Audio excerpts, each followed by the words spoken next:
Allez, salut à toutes et à tous. On va revenir sur Geek Magazine. Geek Magazine, voilà, sorti fin février, début mars 2021. Donc le dernier numéro en date. Daté février, mars, avril, mai en gros. Je souhaite revenir donc sur ce magazine. Pourquoi? Déjà parce qu'on l'avait acheté déjà et qu'on n'avait pas eu le temps de le chroniquer, mes chers amis. Non, déjà parce que c'est un magazine qui au début, c'était pas encore ça, je trouve. Au début, c'était là depuis un certain temps un magazine qui devient intéressant. Hein. D'une part, parce que ça traite des sujets qui, à la base, bon, Geek Magazine, c'est vrai comme titre de magazine, Geek, c'est un peu galvaudé, Geek, je trouve, mais bon, c'est assez accrocheur tout de même. On retrouve une bonne partie consacrée au cinéma et aux séries, hein, ce qui est un peu, j'ai envie de dire, la tête de gondole du magazine, hein, le truc attractif principal. Même si ça parle aussi de jeux vidéo, entre autres, de comics. Mais l'attractivité principale de ce magazine, c'est pas seulement parler de bande dessinée et d'animation, c'est surtout de parler de séries. Ce qui attire le plus en ce moment, séries, cinéma. D'où cette couverture sur WandaVision, la série dont tout le monde en a parlé ce mois-ci, ces derniers temps. Voilà, ils ont même repris le logo de Disney, ici, Univers X, voilà. Ou comment les licences d'hier se réinventent pour survivre. Mandalorian, Goldorak et Albator, Star Trek Lower Decks pour les fans de Star Trek, et WandaVision, Le Faucon et les Soldats d'hiver, la série qui est diffusée en ce moment sur Disney+. Voilà, entre autres, vous voyez, excellente couverture. Voilà. Alors on trouve des noms connus dans ce magazine. Il y a Pascal Pinto, ça vous dit peut-être pas quelque chose, mais il avait travaillé dans l'écran fantastique notamment. Voilà, Stéphane Moazaki sont notamment. Et le responsable ciné-série, c'est John Pratt. C'est l'ancien rédacteur en chef de Série TV Magazine. Et oui, comme quoi. Voilà, donc on trouve dedans de très bons sujets sur les séries en général. Donc, je vais vous décortiquer assez rapidement ce magazine, mes chers amis. Monstres et merveilles. Monstres et merveilles. Geek Magazine. D'accord, voilà, sujet sur Gérard May. On trouve la partie overview, comme ils disent, la partie news rapide, j'ai envie de dire. Cinéma, série, livre, voilà, tout est un peu compacté dans cette partie. Voilà, même si cinéma aujourd'hui ça veut plus trop rien dire, mais bon. Ultraman, tout ça, voilà, on trouve de tout. Pour ces news quotidiennes, voilà, tendance très japonaise. Voilà. Georges Clooney, voilà, Georges Clooney dans Geek Magazine. Minuit dans l'univers, Clooney au chevet de l'humanité et du cinéma. Voilà, donc là c'est un article très intéressant à découvrir sur le sujet. Elisabeth Olsen, WandaVision, c'est la sorcière rouge, vous l'aurez reconnu. Une interview, voilà. Là on trouve aussi une excellente, vous voyez, la maquette est très bien faite. Vous reconnaissez l'acteur Bob Odenkirk, Better Call Saul, la série dérivée de Breaking Bad. On trouve une interview aussi. Vous voyez, à l'instar de série TV, on trouve des interviews, sauf que là, ils sont placés au début du magazine et non pas au milieu du magazine. Ensuite, on trouve ce qui fait le dossier de l'ouverture de la couverture du magazine, à savoir WandaVision. Donc, ici, Univers X, les nouvelles frontières de l'imaginaire. Voilà. Donc, le nouvel espoir de Star Wars, Mandalorian, évidemment. Toujours pas disponible en Blu-ray ou en DVD. Il sera peut-être temps de le sortir, mes chers amis de Disney. Autant Star Trek, ça va très vite. On va y revenir sur Lower Decks, qui est déjà annoncé en Blu-ray et en DVD d'ailleurs. On va y revenir dans un instant. L'inspiration directe de Star Wars original 77 était évidente quand Jon Favreau nous a montré les illustrations préparatoires du projet. Ouais. Voilà, donc vous voyez, maquette bienvenue. Très bien faite. Voilà. Gros goût. Voilà, Mandalorian. Quand la MCU prend le contrôle de la télé, voilà, on enchaîne sur WandaVision, la série de. C'est peut-être une des meilleures séries de l'année, mes chers amis. Voilà, une interview. Voilà, ils nous font un sujet à côté. C'est très rouge, Faut pas être allergique au rouge, Faut pas être daltonien, j'ai envie de dire. Non, je rigole, bien sûr, c'est une petite parenthèse. C'est vrai qu'il y a beaucoup de rouge. Et moi, ça commence à me faire Voilà. Ensuite, on a la recette Marvel face à DC. Il y en a, voilà. On enchaîne sur le Faucon, le Soldat d'hiver, la série du moment en ce moment sur Disney+. Voilà, excellent. On trouve voilà, sur le sujet. Vous voyez, c'est très, très belle maquette. Parce que le magazine tient quand même dans 130 pages, 132 pages. Ouais, c'est très bien fait, je trouve. Voilà, là on est dans. Voilà. Il y a quand même pas mal de pages sur Disney. Marvel, hein. Plus consacré, vous l'aurez compris, à Marvel. Donc, moi j'ai une préférence aussi pour Marvel face à DC. Même si sur DC c'est très bien, hein, je le reconnais, DC c'est très bien, mais moi je suis plus fan de Marvel aussi dans l'absolu. On enchaîne avec du Star Trek, les fans de Star Trek vont être aux anges, avec un dossier, quelques pages sur Star Trek Lower Decks, la série la plus, voilà, la série animée déjantée de Star Trek. Très déjantée d'ailleurs, hein, si vous n'avez pas vu, regardez-la sur Amazon Prime Video. Voilà, l'univers de Star Trek peut-il survivre à l'humour? Comment faire de l'humour tout en respectant l'univers complexe de Star Trek, une entreprise périlleuse que Mike McMahon a brillamment réussi avec sa première saison de Lower Decks, diffusée en France sur Prime Video. Alors, et aux États-Unis aussi, et aux États-Unis c'est déjà annoncé en DVD et en Blu-ray, comme quoi Star Trek, à Paramount, on ne perd pas de temps, hein. Quand une série se termine, hop, c'est annoncé direct en DVD Blu-ray. Voilà, ce qui n'est pas encore le cas pour Star Wars, parce qu'on attend encore pour Mandalorian notamment. Est-ce qu'ils vont nous sortir un jour les... Ça, c'est une petite parenthèse. En tout cas, sur Star Trek Lower Decks, donc, on retrouve un excellent article sur le sujet. Voilà, signé évidemment Propos requis, traduit par John Pratt. Alors, notre différence, c'est que Lower Decks ne se déroule pas sur le vaisseau amiral comme l'Enterprise de Picard, mais dans un vaisseau de classe moyenne qui s'occupe de tâches mineures et des héros de notre série dont les officiers dans notre série sont les officiers au bas de l'échelle. Ouais. Mike McCann, le responsable de la série, voilà, producteur ou créateur plutôt c'est le créateur de la série Lower Decks. Voilà, on trouve deux autres pages. Alors, ils ont gardé le rouge un peu, hein, ce qui fait au milieu, le rouge là, ils ont gardé dans le magazine. Ce qui est parti un peu de la pagination. Voilà, on trouve une très grande interview sur le sujet. Hein. Voilà, ils disent, alors je cite, chaque scène doit être du pur Star Trek, mais en même temps, chaque scène doit être drôle. Les deux aspects sont aussi importants l'un que l'autre.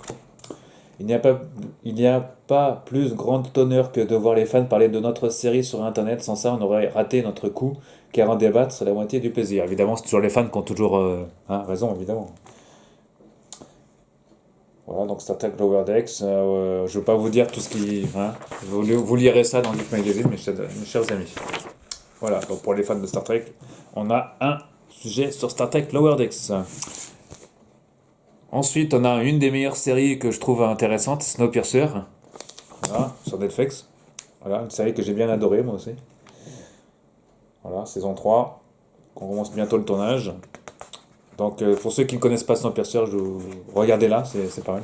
Si vous aimez la science-fiction. Le transpersonnage, l'adaptation Netflix. Voilà, donc série que je recommande fortement. La force de la nostalgie d'Albator à Goldorak. C'est un sujet fort intéressant pour les fans de manga, de Japanimation. Voilà. Donc là, on parle de. C'est un sujet sur Albator à Goldorak, en gros. Véritable phénomène de société et dessin animé du Club Dorothée ont biberonné toute une génération qui, 40 ans plus tard, sont pour nombre d'entre eux devenus des créatifs dont l'imagination a commencé à s'épanouir à travers ces expériences télévisuelles. C'est donc autant par passion que par nostalgie d'Albator à Goldorak que des reprises de ces licences d'antan apparaissent. Mais loin de s'arrêter à de simples évocations mélancoliques de souvenirs d'enfance ou de copies conformes, c'est avec recul et maturité que sont abordés ces personnages hauts en couleur. Pour faire revivre le sentiment de liberté et de plaisir que nous avons tous eu enfant devant nos télés à l'heure du goûter. Bah oui. Voilà, donc Jérôme Alquier notamment sur Albator.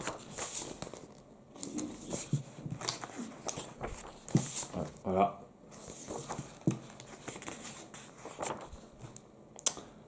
Paul W.S. Anderson. Jeux vidéo sur grand écran. Voilà, interview. Ensuite, dans Geek Magazine, partie qui est consacrée au contenu. Alors, Beautiful Freak Show. Cette rubrique est consacrée aux monstres sacrés qui font l'actualité de l'univers geek. À travers des rencontres et des enquêtes expertes, découvrir les facettes cachées de grands mythes de Geekover. Ouais, bon. Alors, Ryan Reynolds et les jeux vidéo. Free Guys. Free Guy. Voilà, le film. Hein, vous avez pu voir, certains d'entre vous, la bande-annonce. Voilà, c'est un film qui est annoncé pour. J'ai plus la date de sortie, je sais pas s'il a dit. Non, mais bon. En tout cas, c'est annoncé pour le cinéma. Ça s'appelle Free Guy. C'est très geek, c'est sûr. Ouais. Ensuite, on a Raya. Ça, on en a déjà parlé dans d'autres magazines. Raya et le dernier dragon. Voilà, le manga de Disney, en gros. Manga, enfin manga, c'est un grand mot, manga. Hein. La Young Justice. DC Comics. Voilà, donc la Young Justice. Diffusée sur Toonami. Young Justice Outsiders est une série avec des personnages, des histoires complexes qui font l'honneur et la profondeur de l'univers d'ici. Voilà, donc une interview avec Greg Weisman et Brandon Vietti, créateurs de la meilleure série animée pour adultes, ouais, comme ils disent. Voilà.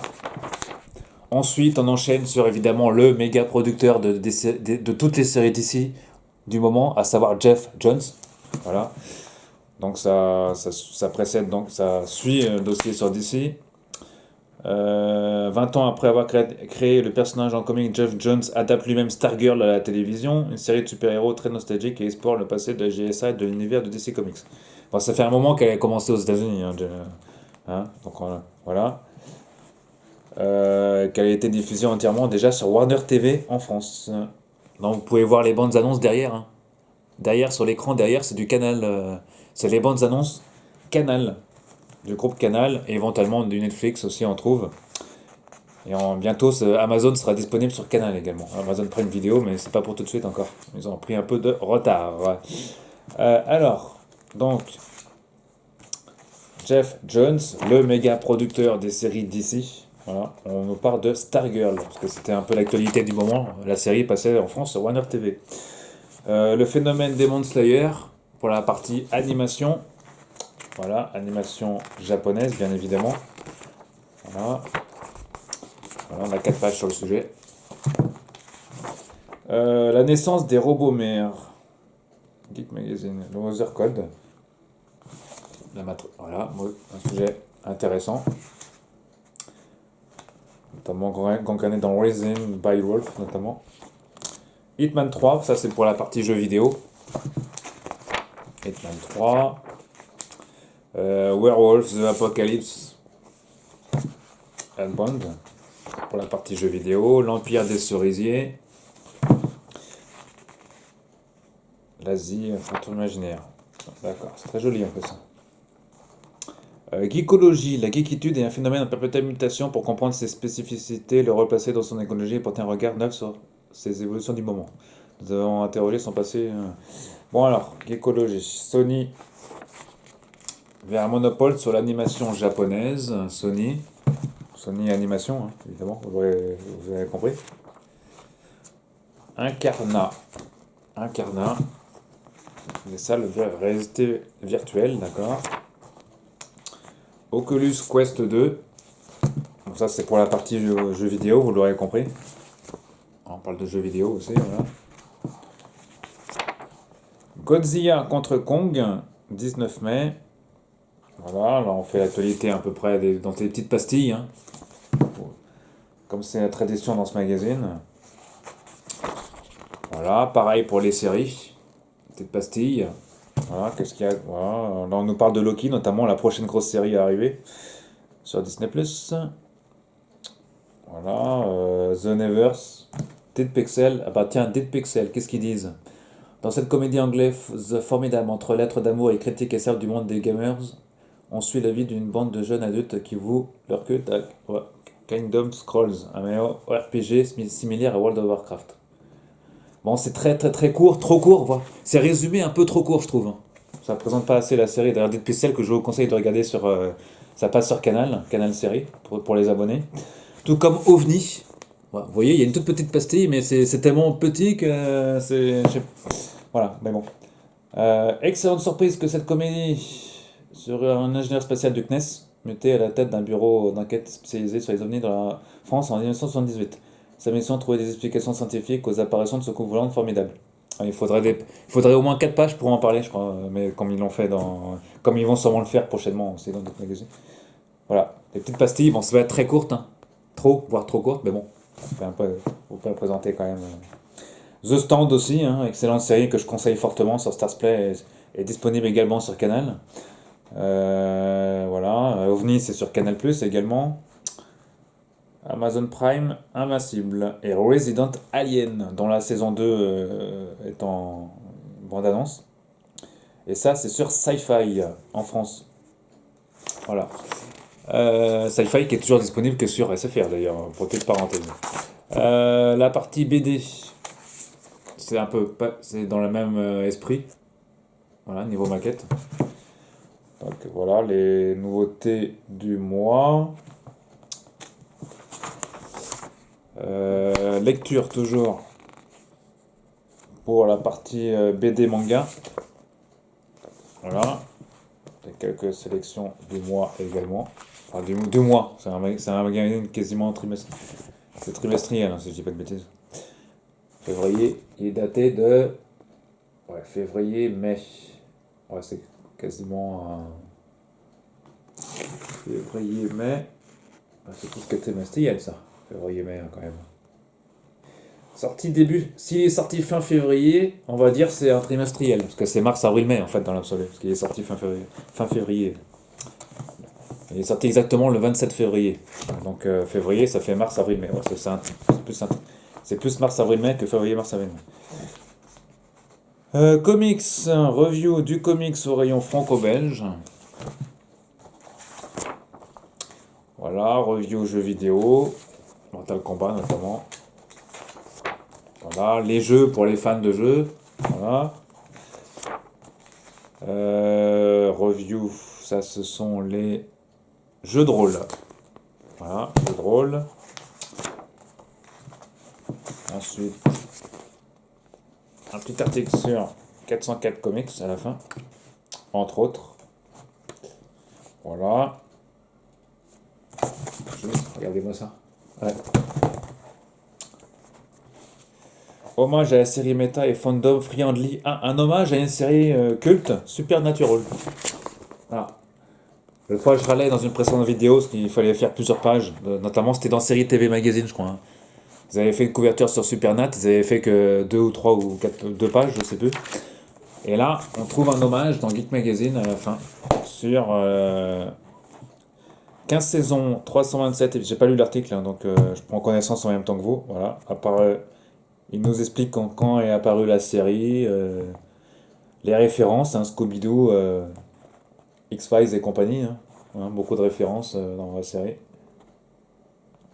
En 2 pages. L'ingéniosité qui se cache derrière Supernatural est la manière dont elle traite son fandom, lui permettant d'occuper une part essentielle dans la série. Ouais, tu m'étonnes, toutes les références de. Là, on est vraiment dans une série geek, hein. Il y en a presque autant que dans Big Bang Theory, hein. Il y a beaucoup de références à toutes les séries, et pas qu'aux séries, hein. Pas qu'à X-Files, Grey's Anatomy, Scooby-Doo, à leur propre expérience aussi aux 2 acteurs principaux. C'est vrai qu'ils avaient joué dans un soap. Donc il avait commencé dans un soap, hein, l'acteur de Supernat, l'acteur principal. Alors, oui. Donc un sujet très très très intéressant. Qui mériterait presque un numéro hors série, hein. Faudrait. Hein, Écran Fantastique ou Mad Movies mériterait un numéro consacré uniquement à Supernat. Parce que 15 saisons, il y a beaucoup à dire sur les 15 saisons. Geek Magazine, Geek et Ciné. Geek et Si, d'accord, le geek c'est chic. Voilà, donc encore un pastille à la fin consacré au truc culte, hein. C'est une rubrique qu'on trouve à la fin. Le terme geek, d'accord, donc ça reprend un peu le titre du magazine. On pourrait donner tellement de définitions au mot geek. À la fin, la BD traditionnelle Donjons et Dragons. Voilà, donc un numéro fort intéressant. Voilà, un Geek Magazine trimestriel. avec une couverture donc sur l'univers de Disney+. Vous voyez, ils ont repris c'est pas mal, hein, ils ont mis les écrans là. WandaVision, donc la série du moment. Enfin, qui est plus la série du moment, parce que maintenant c'est le soldat d'hiver. Mais bon, la série du premier trimestre de l'année. Et là, ils ont mis du Lower Decks, hein, vous voyez, en couverture, dans les télés là. Goldorak. Donc la couverture, c'est bien fait la couverture, en tout cas il y a de la recherche, hein. Bravo. Bravo à Geek Magazine. Voilà. Ah, j'adore l'édito, ouais. Euh, Là, je prends un extrait de l'édito. Euh, Disney frappe. Alors attends, je vais vous lire l'édito, ça va être plus simple. Je cite. Après l'univers partagé, étendu, méta, on entre dans une nouvelle ère. Les éternelles frontières entre TV et cinéma s'effacent pour notre plus grand plaisir et on assiste à l'éclosion de séries toujours mieux connectées les unes aux autres pour créer un maillage toujours plus vaste, toujours plus dense. Après WandaVision, Le Faucon et le Soldat d'hiver ou encore The Mandalorian, Disney frappe fort et pose de nouvelles bases pour développer ses franchises à un niveau sonore encore jamais égalé. Star Trek se réinvente en série animée avec Lower Decks, le jeu vidéo tente encore une fois de se transposer sur grand écran dans Monster Hunter, tandis que de grands anciens comme Goldorak ou Albator renaissent de leurs cendres sous de nouveaux atours. Nous avons décortiqué ces mutations en cours dans un dossier dédié à la notion d'univers au centre de toutes les cultures geeks. Sans univers construit et cohérent, le voyage ne peut se prolonger au-delà de l'œuvre. Il méritait donc bien une petite piqûre de stimulant pour continuer son évolution dans toutes ses dimensions. Comme toujours, l'équipe de Geek Magazine a écumé les nouveautés pour en tirer le meilleur du moment, du cinéma, de la série, etc. Et là, ils finissent par donc encore plein de numéros, plein à claquer de façon geekutée. May the Force live long and prosper. Voilà, ça c'est un classique, hein, en signature. Voilà. Voilà, donc excellent numéro, Geek Magazine. Voilà, en vente toujours en casque, au prix de 9,90 €, trimestriel, donc sorti le fin février. Ça veut dire que le prochain numéro devrait théoriquement sortir fin mai, voilà. Février, mars, avril, mai, ouais, fin mai, début juin. Voilà. Donc vous avez encore quelques semaines, mes chers amis, vous avez encore un mois pour l'acheter, hein. Geek Magazine disponible en kiosque et sur le site officiel de Geek Magazine, dont je vous mettrai le lien en bas de cette vidéo. Voilà. N'hésitez pas, mes chers amis, à liker si vous aimez cette vidéo et à vous abonner à la chaîne. Allez, on se retrouve très prochainement pour parler d'autres magazines, cinéma, séries, animes notamment. Et je vous souhaite un bon visionnage de vos séries préférées, mes chers amis. À très bientôt.